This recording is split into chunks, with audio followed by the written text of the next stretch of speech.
네, 지금부터는 외국인과 기관의 수급을 통해서 시장의 힌트를 찾아보도록 하겠습니다.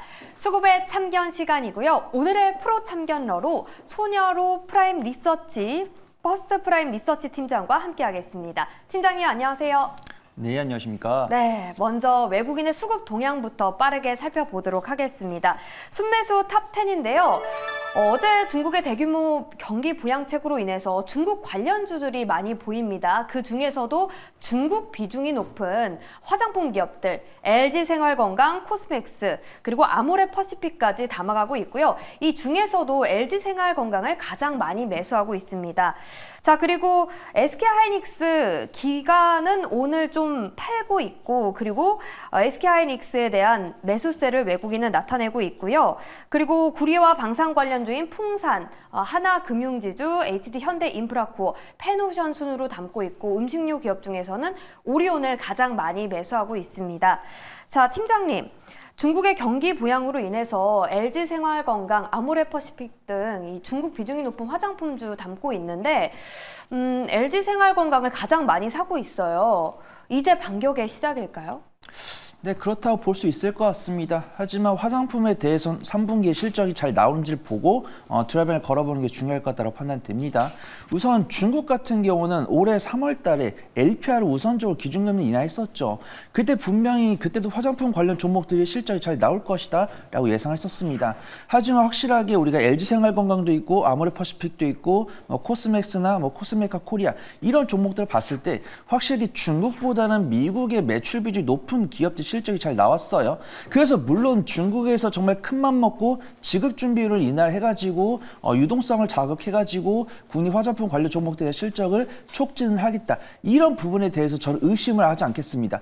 시도는 하겠지만 실적 반영 여부는 체크를 해봐야 된다라고 볼 수 있고요. 하지만 화장품 관련 종목들이 워낙 기술적 위치가 괜찮고 중국의 판매 비중이 높은 종목들 위주로 접근하고 있으니까 중국에 대한 판매 비중이 높은 종목들을 우선적으로 접근을 해본 다음에 3분기 실적 추이 이런 것들 체크하시고 투자 전략을 변경해 나가시면 좋을 것 같습니다. 네.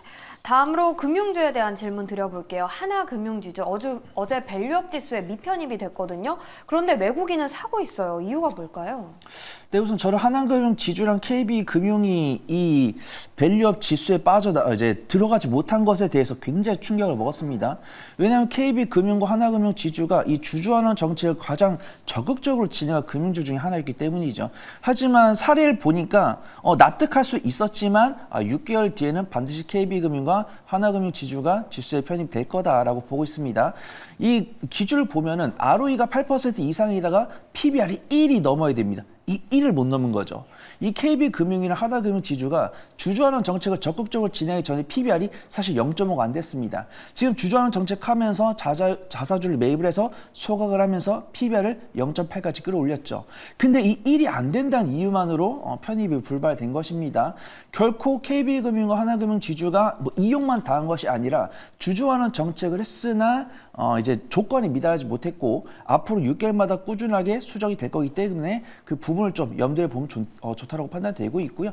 오늘 외국인 순매수가 들어오는데 일봉상 음봉이 나오고 있습니다. 하나금융 지주 같은 경우는 STO라든가 실적 모멘텀이라든가 어떤 배당이라든가 다양한 모멘텀이 있으니까 이렇게 음봉 나올 때 눌림목 공략을 시도해 보시면 좋을 것 같습니다. 네. 알겠습니다. 자, HD현대인프라코어를 매수하는 이유는 뭘까요? 중국의 경기 부양 때문일까요? 아니면 밸류업 지수에 편입된 효과일까요?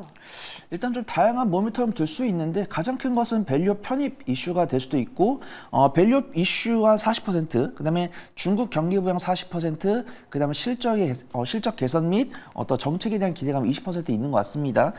HD현대인프라코어 하면은 우리가 알고 있는 굴착기를 만들고 있습니다. 이제 포크레인 등을 만들고 있다라는 것이죠. 근데 이 HD현대인프라코어가 이 지수에 편입을 된 것도 있고 중국에서 경기 부양했을 때 가장 먼저 건설 경기를 살리려고 할 겁니다. 그럼 건설 경기를 살리려고 했을 때 HD현대인프라코어가 만들고 있는 굴삭기에 대한 수요가 증가할 수 있다라고 보고 있고 HD현대인프라코어를 검색을 해보시면은 참 인도가 매력적인 시장으로 평가를 받는 것 같습니다. 지금 현대차 같은 경우도 인도 IPO에 대해서 통과를 했고 우리가 HK 이노엔이나 종근당이나 녹십자 같은 제약바이오 관련 종목들도 이 인도와 인도네시아 시장, 인구가 상당히 많은 시장에 이제 추진을 하고 있는데 이 HD현대인프라코어 같은 경우 경우도 인도에 대한 진출이 긍정적으로 보이면서 실적 향상에 대한 기대감이 있다라고 판단되고 있고요. 꾸준하게 미국의 대선이 다가오면서 해리스 후보와 이제 트럼프 후보 간의 지지율 격차가 엎치락 뒤치락하면서 그들이 내놓고 있는 정책에 대한 관심도 많습니다. 이런 네 가지 이슈가 모이면서도 바닥권에 있고 저피발 모멘텀을 갖고 있기 때문에 HD현대 인프라코어 굉장히 매력적으로 보인다. 그렇게 말씀드리도록 하겠습니다. 네, 저PBR 모멘텀까지 묻어있는 HD현대 인프라코어 긍정적인 의견 주셨습니다. 자, 그럼 외국인의 순매수 기업들 중에서 팀장님의 탑픽을 한번 골라볼 텐데요. 저는 개인적으로 LG생활건강과 아모레퍼시픽 화장품 대형주기 때문에 이 중에서는 좀 긍정적으로 보이는데 팀장님의 생각은 어떠십니까? 탑픽 하나 골라주시죠. 네, 저는 앵커님의 의견 존중합니다. 하지만 가장 우리 시청자분들께 중요한 거는 기대 수익률 높이는 거겠죠. 상대적으로 시가총이 작으면서도 기술적 위치가 괜찮고 실적 향상 기대감 있는 종목이 중요하다고 판단됩니다. 그래서 코스맥스 같은 경우는 앞에서 서두에 말씀드린 것처럼 코스메카 코리아보다는 중국의 매출 비중이 높고 이런 경기 부양 정책이 나왔을 때 코스맥스 실적이 조금 더 빠르게 탄력도가 나올 수 있다고 판단되고 있고요. 바닥권에서 이즈막 올라오고 있기 때문에 같은 기간을 보연됐을 때 기대 수익률을 더 많이 가져갈 수 있지 않을까 판단해 보도록 하겠습니다. 네. 계속해서 기관의 순매수 기업들도 체크해 보겠습니다. 순매수 탑 10인데요. 일단은 반도체 투탑을 담고 있습니다. 삼성전자는 7거래일 연속, SK하이닉스는 6일 연속 사고 있고요. 그리고 LG화학도 6거래일 연속 사고 있습니다. 그리고 어제 밸류업 지수에 편입된 기아와 현대차 담아가고요. 화장품 기업 중에서는 아모레퍼시픽을 가장 많이 담고 있습니다. 그 밖에 풍산과 두산 에너빌리티, 금호석유, 솔브레인 순으로 담고 있는데요. 풍산에 관련된 질문 드려볼게요. 현재 외국인과 기관이 모두 사고 있는데 구리 가격 반등 이제부터 시작일까요?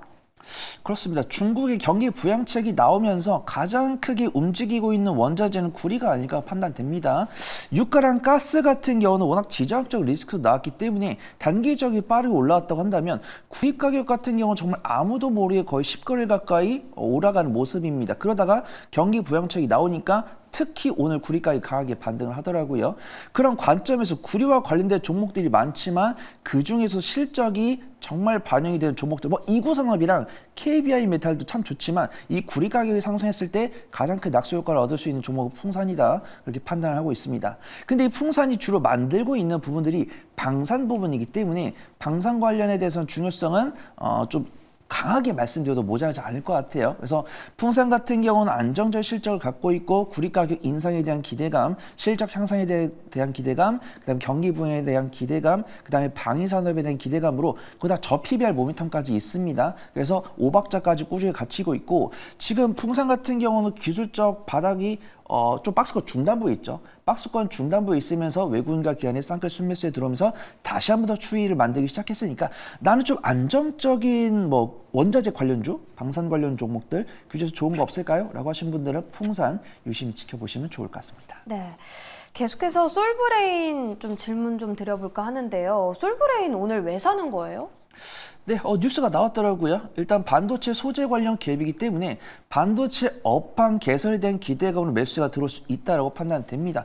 근데 이제 솔브레인 홀딩스가 2차 전지 전해액 관련 사업을 영위를 하고 있는데 미국의 증설을 진행한다는 뉴스에 관련 종목으로 분류가 되고 있는 것 같습니다. 그래서 솔브레인 홀딩스 같은 경우는 반도체 관련 수혜가 될 수도 있고 2차 전지 관련 수혜가 될 수도 있습니다. 그래서 사실 솔브레인과 솔브레인 홀딩스는 오늘뿐만 아니라 어제도 외국인과 기관이 픽을 받았거든요. 어제 같은 경우는 2차 전지로서 외국인과 기관이 픽을 받았다라고 판단을 하고 있고 오늘 같은 경우는 이제 기관의 픽을 받아서 반도체로서의 어떤 수혜를 입을 것이다라고 판단하고 있고 실적을 보니까 우리가 반도체 기업이다라고 생각하지 못할 정도로 실적이 굉장히 견조한 모습을 보여주고 있습니다. 우리가 반도체도 그렇고 2차 전지도 그렇고 어떤 업황, 그다음에 업황 불확실성에 대한 우려로 실적이 훼손된 이력이 있었죠. 근데 솔브레인과 솔브레인 홀딩스 같은 경우는 분기 실적을 봤을 때는 이게 정말 반도체 기업인가? 라고 생각할 정도로 견조한 실적을 보여주고 있고 업종 대비 저평가감을 또 갖고 있습니다. 그래서 반도체로서 2차 전지로서 두 가지 성장 모멘텀을 갖고 있으면서도 외국인과 기관의 쌍끌이 순매수가 들어오는 솔브레인과 솔브레인 홀딩스 오늘장 유심히 지켜보시면 좋을 것 같습니다. 네, 솔브레인 며칠 전에 신저가를 기록하기도 했는데요. 이 상승세 지속할 수 있을지 관심 있게 지켜보시면 좋을 것 같습니다. 자, 이 중에서도 팀장님의 탑픽을 하나 골라보겠습니다. 어떤 기업일까요? 네, 오늘 기관 순매수에서 탑픽을 고른 건 SK하이닉스를 골라봤습니다. 삼성전자도 아니고 SK하이닉스를 고르신 이유가 궁금한데 사실 삼성전자는 역사적 저점이라는 또 매력이 있고 기관이 7일 연속 사고는 있거든요. 역시 가장 중요한 것은 기대 수익률이 아닐까 그렇게 판단됩니다. 네. 항상 질문을 받는 게 있죠. 삼성전자가 좋나요? SK하이닉스가 좋나요?로 물어봤을 때는 둘 다 좋다고 합니다. 근데 하나만 골라달라고 하죠. 그럼 이 상황에서 사야 되는 종목은 무엇입니까? 라는 질문 받았을 때는 저는 삼성전자라고 말씀드릴 때도 있지만 오늘은 SK하이닉스다라고 좀 말씀드리도록 하겠습니다. 이 모건스탠에서 나온 리포트를 JP모건, 굉장히 이름이 비슷한 글로벌 IB죠. 이 글로벌 IB가 전면적으로 반박을 하고 있습니다. 물론 낸드 가격이나 디램 가격이 떨어지고 있는 것은 사실이지만 이제 떨어지고 있는 폭이 그렇게 크지 않다라는 것이죠. 우리가 ASP라고 하죠. 평균 판매 가격이 올해 상반기부터 20에서 30%씩 꾸준히 상승을 하고 있는데 이 ASP 가격의 하락폭은 10%가 안 될 것이다라는 거죠. 하지만 이 모건 스탠리가 내놓고 있는 삼성전자랑 SK하이닉스의 2025년 실적 폭은 올해 상반기에 기록했던 실적이 거의 10분의 1, 15분의 1 굉장히 좀 격하게 부르고 있습니다. 근데 지금 엔비디아에서 블랙엘 이슈가 나오면서 GPU의 수요는 꾸준할 것이다 라는 내용이죠. 그러면 GPU도 안정적으로 팔린다고 했을 때는 HBM도 잘 팔릴 수 있다는 겁니다. 물론 우리가 이런 산업이 강하게 상승할 것이다라고 판매되니까 사재기하는 건 있을 수 있어요. 그러면서 재고가 일시적으로 늘어나는 것은 있지만 우리가 ASP 가격의 하락폭을 봤을 때는 SK하이닉스에 대한 그 리포트 조금 공격적으로 나왔고 이 SK하이닉스가 좀 낙폭 과대 구간에 있다라고 판단됩니다. PBR이 2점대죠. 그 다음 12개월 선행포가 5가 안 넘어갑니다. 근데 확실하게 SK하이닉스조차도 시장을 이길 수 없기 때문에 외국인의 매도세가 나왔습니다. 근데 이 외국인의 매도세가 거쳐지고 우리 앵커님 말씀대로 거의 6거래일, 7거래일 넘게 기관 순매수 들어온 다음에 삼성전자보다 SK하이닉스가 먼저 외국인의 순매수가 들어오고 있습니다. 일단 박스권 하단부에서 바닥 잡고 먼저 올라오는 모습인데 현재가로 바로 매수하기보다는 수익 관점으로 일주일에 한 주에서 두 주 정도 분할 매수한다는 관점을 본다고 한다면 오늘 밤 마이크론 실적도 안전하게 넘어갈 수 있을 것 같다. 그렇게 보도록 하겠습니다. 네, 삼성전자와 SK하이닉스 두 기업 모두 좋지만 수익률 측면에서는 SK하이닉스에 한 표 던지셨습니다. 오늘도 마이크론 실적 발표도 있으니까요. 결과 지켜보시면 좋을 것 같습니다. 자, 그럼 외국인이 지금 사고 있는 코스맥스와 외국인과 기관이 동반 매수하고 있는 SK하이닉스 둘 중에 팀장님의 원픽은 무엇일지 골라볼 텐데요.